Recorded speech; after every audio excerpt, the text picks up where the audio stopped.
Bismillahirrahmanirrahim. Berlalu masa Nabi Daud yang penuh dengan keberkahan, ketaatan, kedamaian. Mereka masih menjalankan perintah para nabi mereka.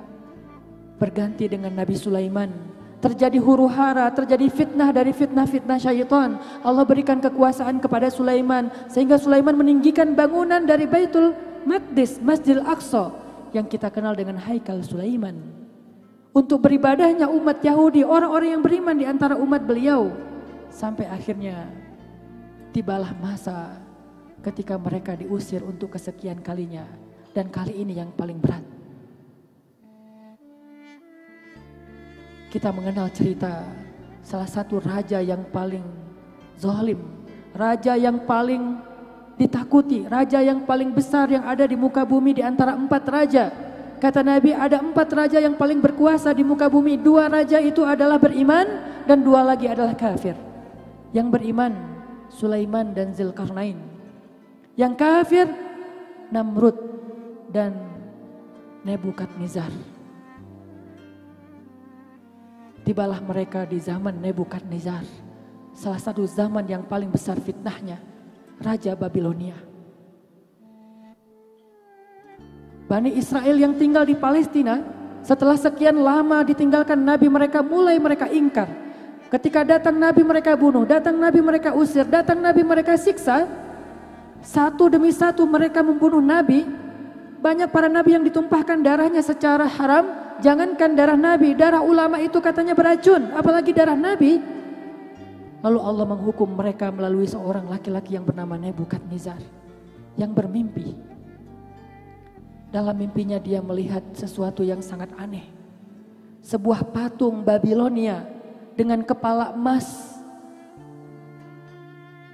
Kemudian dadanya, bahunya dari perak. Kemudian pinggangnya dari perunggu dan kakinya dari tanah liat yang berwarna hitam.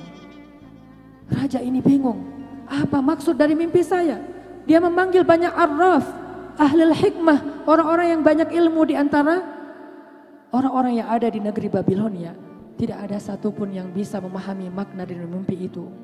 Kecuali seorang nabi di antara anbiya Allah.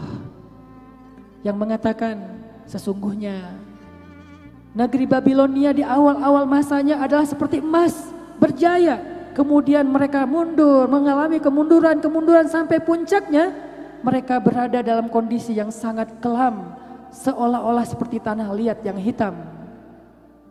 Dan akan bangkit di antara satu kaum yang akan menjatuhkan Babilonia. Kaum itu adalah Bani Israel. Sehingga akhirnya Nebukadnezar berangkat dari Babilonia, Irak, menuju Syam. Dia menaklukkan satu demi satu negeri-negeri termasuk Damaskus, dan yang terakhir adalah Palestina. Lebih dari 300.000 pasukan Nebukadnezar mengepung Palestina lebih daripada 3 bulan. Setelah pengepungan yang panjang, orang-orang Palestina banyak yang kelaparan, yang meninggal karena haus, lapar dan kurang gizi. Akhirnya diseranglah Palestina dengan serangan yang serentak. Pada waktu itu Palestina mengalami hari yang paling mengerikan. Nebukadnezar menghancurkan semua tempat-tempat ibadah umat Yahudi. Haikal Sulaiman dihancurkan, orang-orang Bani Israel dibunuh, anak-anak bayi dibunuh, perempuan-perempuan dijadikan sebagai budak, dibawa pulang ke Irak, Babilonia. Mulailah orang-orang Bani Israel kembali terlunta-lunta. Dari satu kekuatan kepada kekuatan lain, Palestina diwariskan. Dari Babilonia kepada Yunani, dari Yunani kepada Romawi, sampailah Palestina di zaman yang penuh dengan cahaya keadilan Islam. Nabi SAW mendapatkan isyarat dari Allah untuk memperhatikan Palestina. Allah jadikan Palestina sebagai kiblat pertama kaum muslimin. Nabi lahir di Mekah, Nabi berdakwah di Mekah, Nabi menjadikan Islamnya menjadi Islam yang kuat dan tersebar di seluruh dunia dari Madinah. Tetapi ada satu negeri yang menjadi warisan, amanah, wakaf dari langit, wakaf dari Allah kepada orang yang beriman, yaitu Palestina. Maka Allah jadikan Al-Aqsa sebagai kiblat pertama kaum muslimin. Di situ ada isyarat dari Allah. Ada isyarat dari Allah agar kita memperhatikan Al-Aqsa, agar kita ingat Al-Aqsa, agar kita tidak melupakan bahwa sesungguhnya Al-Aqsa itu adalah wakaf dan amanah dari Allah untuk orang yang beriman. Allah jadikan itu sebagai ibadah yang awal-awal dilakukan oleh Nabi. Di Makkah ketika Nabi sholat bersama istri tercintanya Khadijah, manusia pertama yang sholat di belakang Nabi bahkan sebelum Abu Bakar, perempuan pertama yang beriman. Kemudian di sisi yang lain ada Ali bin Abi Thalib, anak kecil yang solih, yang bahkan tidak pernah melihat auratnya sendiri sehingga karamallahu wajhah, wajahnya bercahaya dan dimuliakan Allah. Sholatlah mereka menghadap ke Al-Aqsa, Palestina. Lalu Allah berikan lagi isyarat yang lain. Isyarat apa? Isra dan Mi'raj.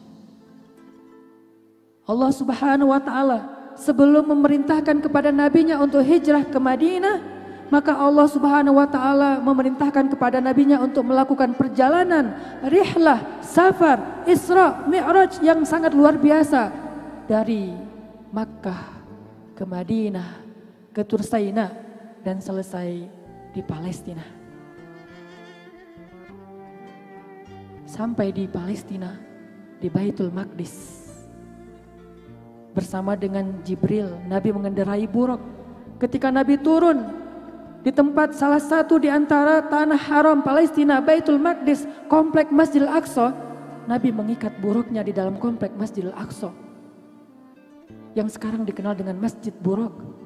Kemudian dari tempat itu Nabi memandang ke satu tempat, ke satu posisi yang sekarang kita sebut dengan Masjid Qibli, Masjid Kiblat. Tiba-tiba Nabi melihat wajah seorang laki-laki yang sedang berdiri, sedang sholat. Laki-laki itu adalah Musa alaihissalam. Di Palestina Nabi bertemu dengan Musa. Musa sedang sholat sunnah di Masjid Qibli, walaupun tidak ada bangunan masjidnya pada waktu itu. Di tanah Baitul Maqdis, komplek Masjidil Aqsa, Musa sedang sholat. Nabi memperhatikan Musa. Kata Nabi, dia adalah seorang laki-laki yang sangat gagah. Dia adalah seorang laki-laki yang sangat gagah, tubuhnya tinggi. Kemudian di sisi yang lain Nabi melihat seorang laki-laki yang wajahnya berseri-seri, yang janggut dan rambutnya rapi, rambutnya ikal sepundak, dan dalam keadaan seperti sedang diminyaki, rapi sekali, pakaiannya rapi, dia berdiri sholat. Siapakah dia? Isa alaihissalam. Dan yang terakhir, Nabi mengomentari seorang laki-laki yang berdiri di antara dua orang yang tadi. Di antara Musa dan Isa, ada seorang laki-laki juga sedang melaksanakan sholat sunnah di dalam komplek Masjidil Aqsa. Kata Nabi, dia adalah Ibrahim, dan Ibrahim paling mirip dengan aku, paling mirip dengan Rasulullah SAW. شكرا يا ربي شكرا هديت قلبي شكرا